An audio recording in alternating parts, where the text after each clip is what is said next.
মধুপুর এলাকায় রোহিঙ্গা পাচারের মতো ঘটনার সাথে যুক্ত দুই ব্যক্তির বিরুদ্ধে অভিযোগ সাধারণ জনগণের। তাদের দাবি, দীর্ঘ ৩-৪ বছর ধরে রোহিঙ্গা পাচারের মতো অপরাধমূলক ঘটনার সাথে যুক্ত ওই এলাকার মিটনশীল ও টুটনশীলের বিরুদ্ধে। জানা যায়, ওই এলাকায় রোহিঙ্গাদের এনে রাখা নিয়ে আপত্তি জানিয়েছিল একটি পরিবার, কিন্তু তার মাশুল গুনতে হয়েছে সেই পরিবারকে। দিনের পর দিন বাড়ি ছাড়া থাকতে হয়েছে মিটন ও টুটনের অত্যাচারে। বাড়িতে ঢুকে তাদের সমস্ত স্বর্ণালংকার ও নগদ অর্থ নিয়ে গেছে মিটন ও টুটন। ঘটনা এখানেই শেষ নয়, ওই পরিবারকে প্রাণে মারার চেষ্টা করেছে তারা, এমনই অভিযোগ ওই পরিবারের লোকদের। ঘটনাটা তারা তো রোহিঙ্গা সবসময় মোড়ার ভিতরে আইনা আমরা ডিস্টার্বই করার পরে আমার আরও দুইটা বাসুর আসলো, হেরার অত্যাচারে বাড়ি ছাড়া হয়েছে।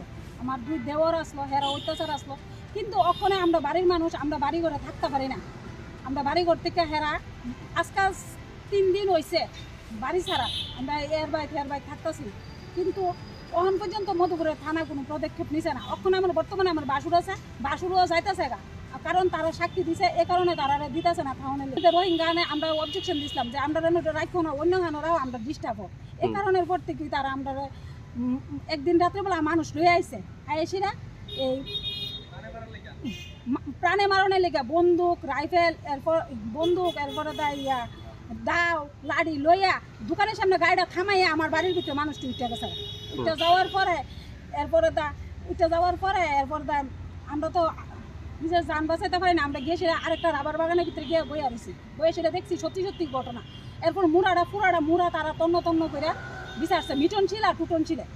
বিচারণের পরে আমরা কি তা করবো, আমরা নিজের জীবন বাঁচাইতে পারি না। এরপরে তো এই থানার মিডিয়ায় এসে কমপ্লেন দেখছি, কিন্তু থানার তার আমরা কাগজপত্র অহনো কিছু করছে না। ওরা না করার পরে এরপরে তো আমরা যখন বাড়ির থেকে বাইরে গেছি, আমরা সোনার গয়না, চুরি, দুইটা গলার হার, 2 জোড়া শঙ্খ বান্ধানি, 1 জোড়া দুল, 70,000 টাকা ক্যাশ আর 300 কেজি রাবারের মতন এডিও লয়ে গেছে। একাধিকবার থানা বাবুদের জানালেও তারা কোনো পদক্ষেপ গ্রহণ করেননি বলে অভিযোগ ওই পরিবারের। আরও একবার পুলিশের শরণাপন্ন হয়েছে নিরীহ পরিবারের লোকজন। তাদের দাবি, তারা যেন সুস্থভাবে ওই এলাকায় থাকতে পারে।